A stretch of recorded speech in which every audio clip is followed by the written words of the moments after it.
Romanos.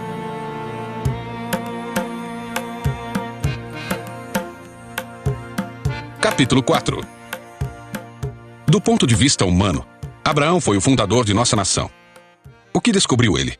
Se suas boas obras o tivessem tornado justo, ele teria motivo para se vangloriar. Mas não perante Deus. Pois as Escrituras dizem, Abraão creu em Deus e assim foi considerado justo. O salário daquele que trabalha não é um presente, mas um direito.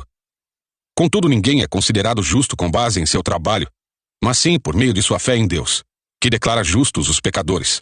Davi também falou a esse respeito, quando descreveu a felicidade daqueles que são considerados justos, sem terem trabalhado para isso. Como são felizes aqueles cuja desobediência é perdoada, cujos pecados são cobertos. Sim, como são felizes aqueles cujo pecado o Senhor não leva mais em conta. Por acaso essa bênção é apenas para os judeus, ou se estende também aos gentios incircuncidados? Já dissemos que Deus considerou Abraão justo por meio de sua fé. Mas como isso aconteceu? Ele foi considerado justo somente depois de ter sido circuncidado, ou antes disso? Está claro que foi antes de ele ser circuncidado.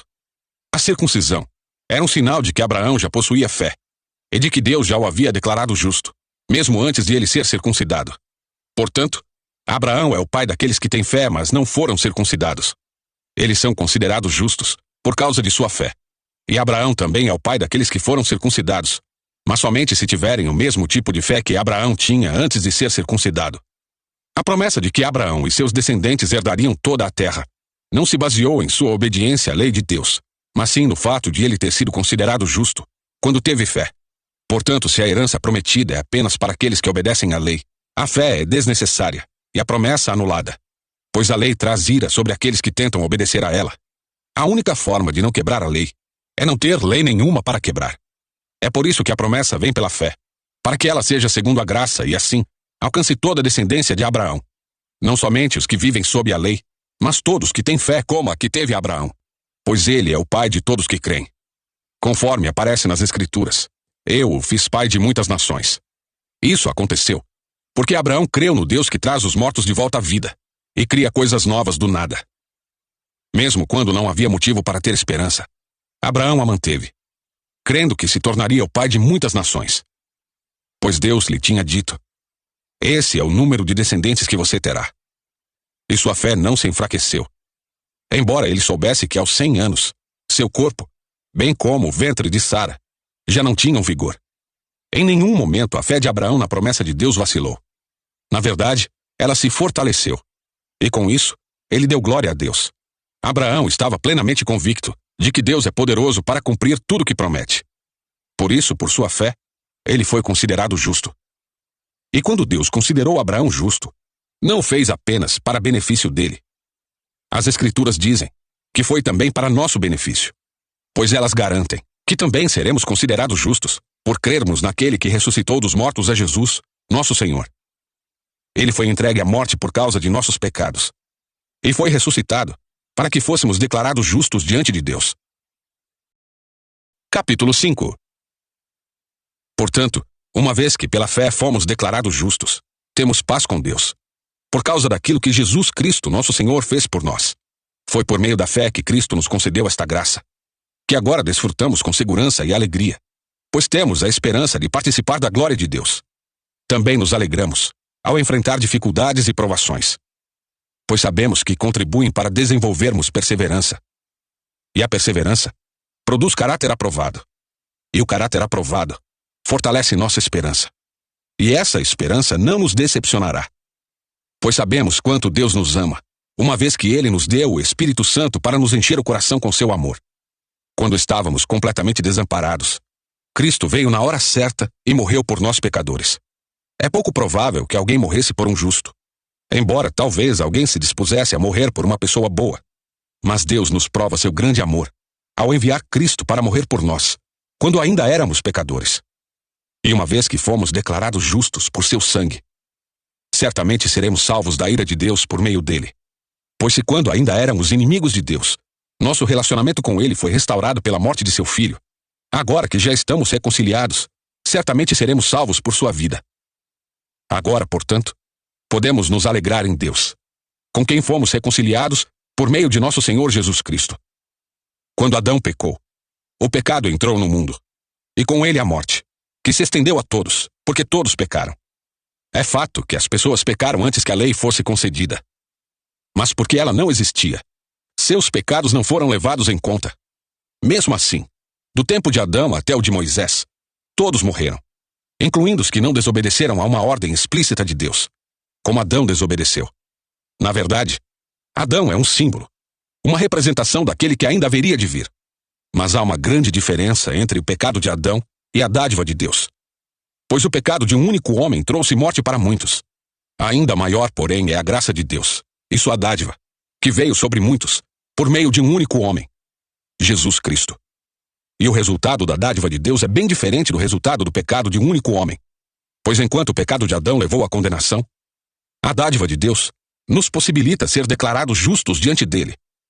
Apesar de nossos muitos pecados, a morte reinou sobre muitos, por meio do pecado de um único homem. Ainda maior, porém, é a graça de Deus e sua dádiva de justiça. E todos que a recebem reinarão em vida por meio de um único homem, Jesus Cristo. É verdade que um só pecado de Adão trouxe condenação a todos. Mas um só ato de justiça de Cristo removeu a culpa e trouxe vida a todos. Por causa da desobediência a Deus de uma só pessoa, muitos se tornaram pecadores. Mas por causa da obediência de uma só pessoa a Deus, muitos serão declarados justos. A lei foi concedida para que todos percebessem a gravidade do pecado. Mas à medida que o pecado aumentou, a graça se tornou ainda maior. Portanto, assim como o pecado reinou sobre todos e os levou à morte, agora reina a graça, que nos declara justos diante de Deus e resulta na vida eterna por meio de Jesus Cristo, nosso Senhor. Capítulo 6. Pois bem, devemos continuar pecando para que Deus mostre cada vez mais sua graça? Claro que não. Uma vez que morremos para o pecado, como podemos continuar vivendo nele? Ou acaso se esqueceram de que quando fomos unidos a Cristo Jesus no batismo, nos unimos a ele em sua morte? Pois pelo batismo, morremos e fomos sepultados com Cristo. E assim como ele foi ressuscitado dos mortos pelo poder glorioso do Pai, agora nós também podemos viver uma nova vida. Uma vez que nossa união com ele se assemelhou à sua morte, assim também nossa ressurreição será semelhante à dele. Sabemos que nossa velha natureza humana foi crucificada com Cristo, para que o pecado não tivesse mais poder sobre nossa vida, e dele deixássemos de ser escravos. Pois quando morremos com Cristo, fomos libertos do poder do pecado. Então, uma vez que morremos com Cristo, cremos que também com ele viveremos. Temos certeza disso, pois Cristo foi ressuscitado dos mortos, e não mais morrerá.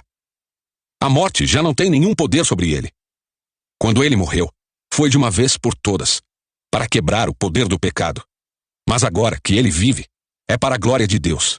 Da mesma forma, considerem-se mortos para o poder do pecado e vivos para Deus, em Cristo Jesus. Não deixem que o pecado reine sobre seu corpo, que está sujeito à morte, cedendo aos desejos pecaminosos. Não deixem que nenhuma parte de seu corpo se torne instrumento do mal, para servir ao pecado. Mas em vez disso, entreguem-se inteiramente a Deus, pois vocês estavam mortos e agora têm nova vida. Portanto, ofereçam seu corpo como instrumento para fazer o que é certo, para a glória de Deus. O pecado não é mais seu senhor, pois vocês já não vivem sob a lei, mas sob a graça de Deus.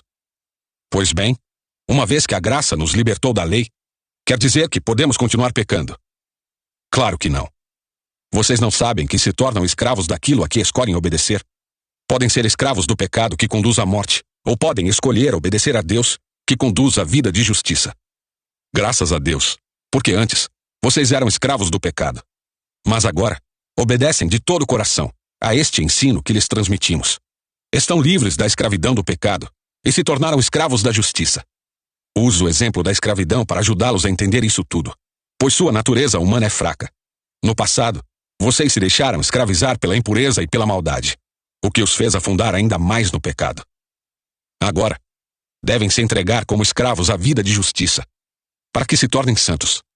Quando eram escravos do pecado, estavam livres da obrigação de fazer o que é certo. E qual foi o resultado? Hoje vocês se envergonham das coisas que costumavam fazer, coisas que acabam em morte. Agora, porém, estão livres do poder do pecado e se tornaram escravos de Deus. Fazem aquilo que conduz à santidade e resulta na vida eterna, pois o salário do pecado é a morte.